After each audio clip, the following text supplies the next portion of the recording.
everybody and welcome to another knockoff review. In today's video I'm taking a look at the fourth figure from the NBK-04 of Gravity Builder. This is of course their interpretation of Mixmaster. We get exactly the same sort of box that we've come to expect from them, and of course we get a picture on the back there of Gravity Builder in his combined form. Now, rumour has it that because there are other companies issuing their versions of this bootleg, that NBK are going to re-engineer their version of Devastator so it's not completely compatible with the original Generation Toys version, and of course the new on the market, Ying Yang, I believe it's pronounced, it's JJ, and they have of course done a simplified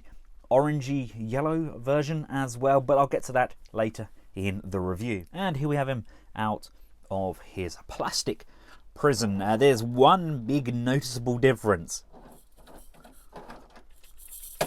They put some things in there so it makes noise. That's actually not that bad, considering these are aimed at a child audience. My son, the youngest, would actually love the fact that this makes noise and works. These are actually getting better and better. Their first release, Scrapper I think it was, wasn't it, was okay, but they've progressively got better. I just wish they've all kind of been done to that standard. I'm not a fan of those printed wiper blades though. Toy Hacks, Reaper Labels, please do a kit for these cheaper versions of Gravity Builder, just covering up those windows with something. The wheels are a little bit wobbly, and of course we do get visible head syndrome. Now let's just take a look at that Ying Yang version. Now obviously it's in essence the same mold, but with some subtle differences. They have blacked out all of their windows. The mixer itself is a fixed unit, and we have less detailing and more kind of filling. I asked my wife what she thought of the Ying Yang version, and she told me that it feels cheap, but it feels a step above the Hasbro Devastator. So there we go. That's somebody who has no interest in Transformers whatsoever. That is her opinion. I kind of agree with her. They do feel different. This does feel lighter than the NBK version, but at the same time it's a nice colour. I like what they've done with it. They've detailed the smokestacks quite nicely. They have modified it somewhat, and we have the arm placements on the base, and the NBK have got the arm placements up on the rear here next to the mixer. I do prefer this look, and I do prefer how this feels, but at the same time the detailing on these Ying Yang are definitely slightly better in my opinion. If this is your first time experiencing this mold and you're looking to get a Devastator in your collection for cheap, personally I don't think this scales well enough to be in part of the Masterpiece line, and doesn't really have that Masterpiece aesthetic. Personally, I would aim to put this in my Generations line, to have it alongside the likes of the Titans Return Headmasters and characters like that. Right, now to get him transformed up, you want to come to the underside and just untab these peg sections, flip these up to the tie. Sounds like a baby rattle. I want to disengage his gun.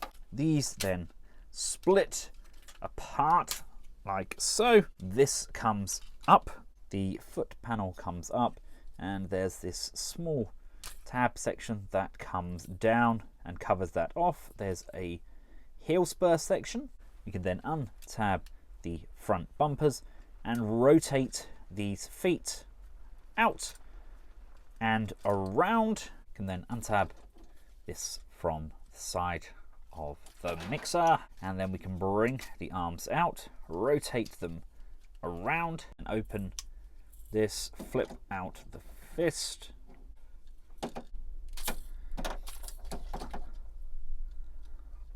Tab this off, rotate the forearm, and then bring this up so it tabs in to the underside of the shoulder, and then we can bend the elbow. We have them both transformed up into their robot modes. As you can see, this is where they are vastly different. Now, unfortunately, NBK decided to go with the somewhat simplified legs that we got with their scrapper. It doesn't look horrendous, but obviously it does affect the height. And the more I think about it, is that the same barrel that we've got with Toy World? Have they basically done a hybrid of Toy World and Generation Toys? I can't help but feel like they have. It's not the most stable of figures. He does tend to rock somewhat, but look at this guy. They got rid of this piece on top by having a hinge in there, an opening barrel, and the ability to move it, rotate it round and hide it behind. They've put a hinge on these. They can be winged back. It's different. It doesn't really scream Mixmaster to me. This is more my stereotypical image of Mixmaster, but you know, that's not half bad. If you would like to actually see full reviews on these Ying Yang versions, then just let me know in the comments section below. They're not going to be hugely lengthy and they won't take a great deal of time to film, so just let me know if you want to see them. Right, here we have the current 4 released figures. I believe we're getting the last 2 at the end of this month or beginning of January, which would be nice just to have it all finished off.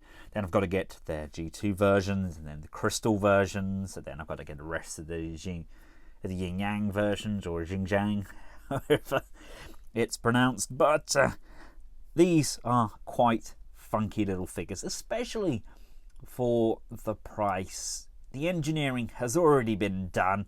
You know, Generation Toys done a fantastic job with the initial engineering. These guys have done a pretty good job bringing it to the knockoff market, making it a fraction of the cost, simplifying it somewhat, but at the same time keeping it compatible with the other components. For those of you interested in the exact size, he's just over 8 inches. That's about 20.5 centimeters tall, so he is slightly shorter than his Generation Toys counterpart.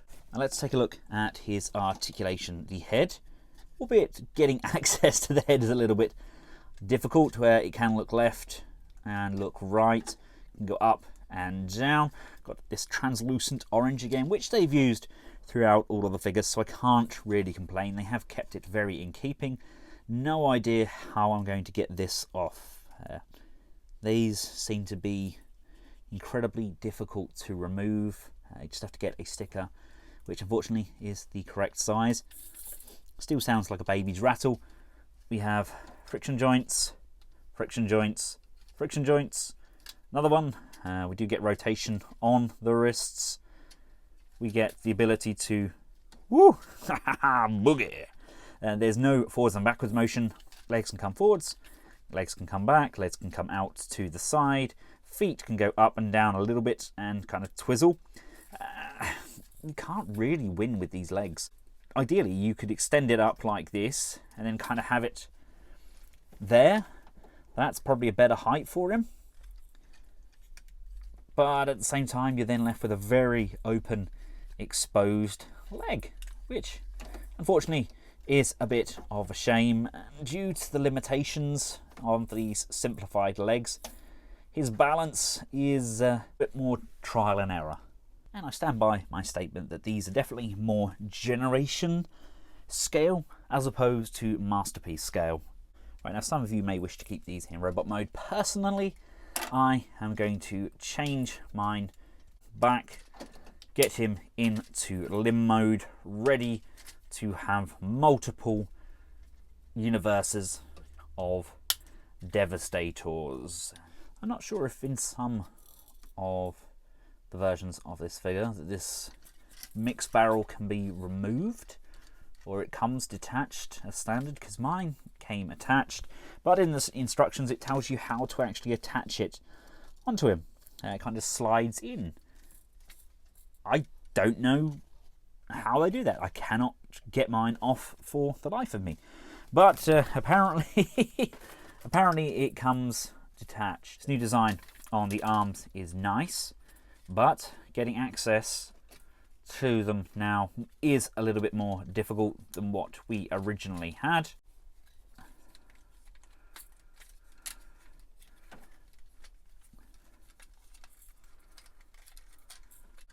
But once they're in, it definitely tidies all of this back end section up. It's just the initial getting them into location that's a bit awkward, but it's just a matter of twisting and turning things in the right order. Right, we need to bring these pieces up to the side and tab those in nicely. Make sure these flaps are up on both sides. Come to the inside of the leg and it's tabbed in just here. This now separates both these pieces, which allows us to bring this all the way up, fix the roof into place, and then tab this and this together in the center, and then these can tab in separately. Make sure that the bumper is brought up to the front. Detach the front end of the mixer, bring that down to the rear, and that is going to tab in on either side like so. Make sure you straighten off these legs so that this notch here just sits in between the groove on that grey segment. Bring this panel up.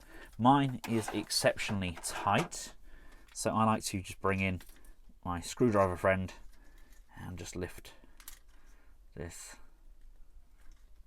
up, and there, ladies and gentlemen, we have a leg. See, now I like that. That's a very stable base, lots of surface area. I suppose I could put this gun somewhere in amongst all this, couldn't I? I could just shove it under there between the legs, I think it belongs. I don't know, anyway, it's not essential, but using the articulation on that waist piece, you can get some nice bend on there, and that foot stays extremely stable.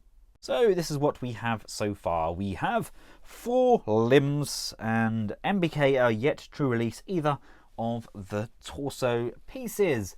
But I eagerly await these, and I am genuinely impressed by the quality and what we're getting for the money. These are definitely good value for money pieces, whether they are just fodder for your collection, things to customize, or just a cheaper alternative to some of the higher branded figures. I can always advise you to go out and buy the original where at all possible, and where that isn't possible, there's always these KOs. And here we have with the JJ middle torso. It doesn't quite fit. The sliders for the knee joints are very, very tight. I think they're actually slightly thicker than what the Generation Toys versions are. If anybody has these and the Generation Toys, then let me know if these ones are compatible, or whether it's the knee slots on the NBK ones that are too small. But it's a very, very tight fit. I could probably sand it just a fraction and that would slide in there, but that colour scheme's personally not for me. I will just stick to the particular brands like JJ with JJ, NBK with NBK, and I shall be able to compare them all once we have them all in hand. But for now, this was a quick look at the NBK Mixmaster or KO Generation Toys Mix Truck. Let me know your thoughts in the comments section below. I hope you found this video useful. If you have, feel free to subscribe to this knockoff channel and hit that notification bell to get notifications when I upload more awesome content. And until next time, from myself and Mixmaster, thanks for watching. Goodbye.